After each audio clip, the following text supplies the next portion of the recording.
Hello Shamsul, বলো। তোমার সাথে আমার কিছু কথা ছিল। বলো, কি বলতে চাও?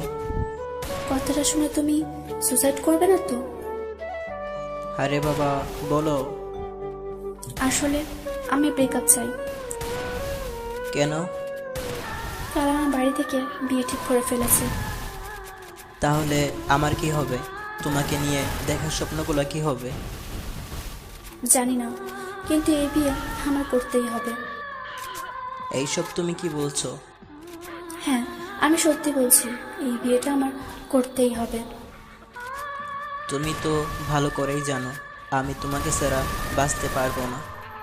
তুমি যদি আমাকে ছেড়ে চলে যাও, আমি ফাঁসি দিয়ে মরে যাব। পারবো না, তোমাকে ছাড়া থাকতে আমি পারবো না। দেখো, পাগলামি করো না।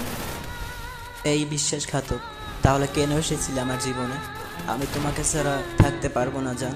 আমি তোমাকে ছাড়া নিরুপায়। এত কিছু শোনার আমার সময় নেই। ভালো থেকো। না, তুমি আমাকে ছাড়া বিয়ে করতে পারো না। তুমি যেইখানে আমিও সেইখানে। তুমি যদি এই বিয়েটা করো তাহলে আমার মরা মুখ দেখবে। তুমি তো বলেছিলে একমাত্র মৃত্যু ছাড়া আমাদের কেউ আলাদা করতে পারবে না। হ্যাঁ, বলেছিলাম। তার মানে এই নয় যে আমি বিয়ে করতে পারবো না অন্য কাউকে। ঠিক আছে, তোমাকে আর জোর করব না। হয়তো কখনোই আমি তোমাকে ভালোবাসতে পারিনি, তাই আমার ভালোবাসার বাঁধন ছিঁড়ে চলে যাচ্ছ। ঠিক আছে, যাও।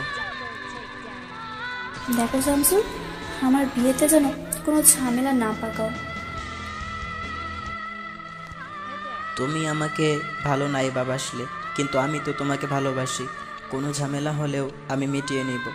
আর শোনো, তোমার যে বিয়ে ঠিক হয়েছে সে আর কেউ না, আমার বন্ধু। ঠিক আছে, ভালো থেকো। তুমিও ভালো থেকো।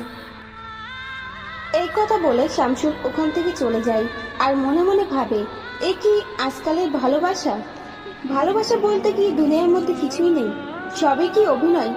কাল বিয়ে, এটা শামসুল কিছুতেই মেনে নিতে পারছে না।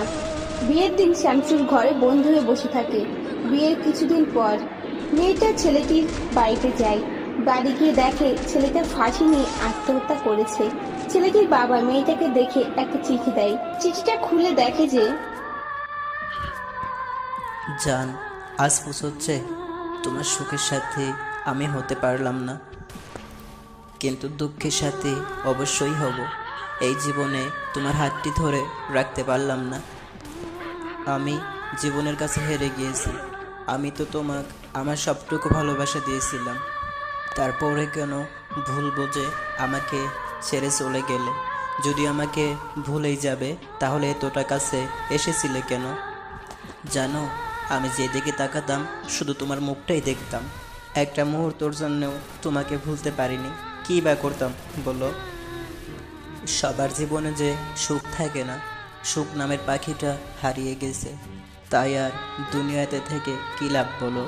আমার মতো মানুষ বেঁচে থাকার থেকে মরে যাওয়াই অনেক ভালো। তাই এই সুন্দর দুনিয়া থেকে চিরতরে বিদায় নিলাম। ভালো থেকো, সুখে থেকো। এই জান, এটা তুমি কি করলে? কেন এমনটা করলে? কেন বাবা মার শর্তে কেন রাজি হয়েছিলাম এই বিয়েতে? কেন? আর জান, তুমি চিন্তা করছো কেন? আমি বাড়ি থেকে চলে এসেছি তোমার কাছে। দুনিয়াতে থাকতে পারবো না, তাই কি হয়েছে? দেখো, আমি বিষ খেয়ে ফেলেছি। আমি তোমার কাছে চলে আসছি জান।